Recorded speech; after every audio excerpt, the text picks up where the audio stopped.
আমার যখনই মন চাইলো হঠাৎ করে যে আজকে একটু রেস্টুরেন্ট স্টাইলে একটু ভিন্ন কিছু খাই। আজকে আমি বানায় ফেললাম। দেখেন কি এখানে আমি কিছুটা পরিমাণ ফ্রাই করে নিয়েছিলাম গরম পানি সিদ্ধ খাই। এরপর আমি রুটিটা বেলে নিচ্ছি। বেলার পরে এখানে আমি একটা হাঁড়িতে আবার নিচ্ছি চিকেন টুকরো টুকরো করে। এরপর দিচ্ছি আদা বাটা, রসুন বাটা, হলুদ, মরিচ, তারপরে জিরে গুঁড়ো, এরপরে একটু লেবু, এগুলো দিয়ে আমি ভালোভাবে এগুলো মিশিয়ে নিচ্ছি। তারপরে আমি এখানে কিছুটা পরিমাণ ময়দা দিয়ে দিচ্ছিলাম মাংসগুলোর সাথে। এখন আমি রুটিগুলো একটু হালকা করে সেঁকবো, বেশি করে সেঁকবো না, বেশি সেঁকা যাবে না কারণ অল্প করে এটা সেঁকতে হয়। তো এইভাবে আমি আমার সবগুলো রুটি ছেঁকে নেবো এক এক করে। এই যে সবগুলা রুটি আমার সেঁকা শেষ হয়ে গেছে। আসলে রুটিগুলা সিদ্ধ ফ্রাই করে তারপরে করতে হয়। এখন আমি একটা ছুরির সাহায্যে এগুলাকে কেটে নিচ্ছি সাইজ অনুযায়ী, দেখতে পাচ্ছেন সবাই। আমি এগুলাকে সুন্দর শেপ করে 4-5টা রুটি কেটে নেবো এরকম কোনা ত্রিভুজাকৃতি করে। সবগুলো আমার কাটা হয়ে গেছে। এখন কাটা শেষ হয়ে গেলে আগে আমি একটু রেখে দেবো একপাশে। আরেকটা কড়াইতে আমি তেল দিয়ে ওই যে মাংসগুলো মেখে রাখছিলাম ওইগুলো আমি ভাজি করে নিতেছি।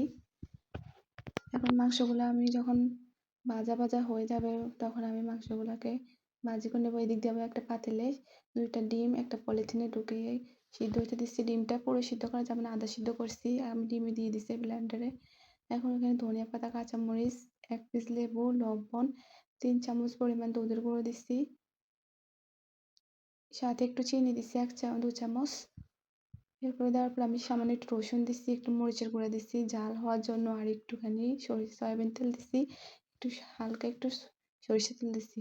ওই দিক দিয়ে যখন মাংসগুলো ভাজা হয়ে গেছে তখন ওগুলো রেখে দিচ্ছি। এখন একটা কড়াইতে আবার আমি তেল দিয়ে ওই যে কাটা রুটিগুলো আমি এখানে ভেজে নিতেছি। তো ভাজা হয়ে যাওয়ার পর আমি ওই সসটা ওইখানে ব্লেন্ডারে করে নেওয়া শেষ হয়ে গেছে। দেখেন এখানে আমার সসটা কি সুন্দর হয়েছে, আর খেতে অনেক দারুণ হয়েছে সসটা।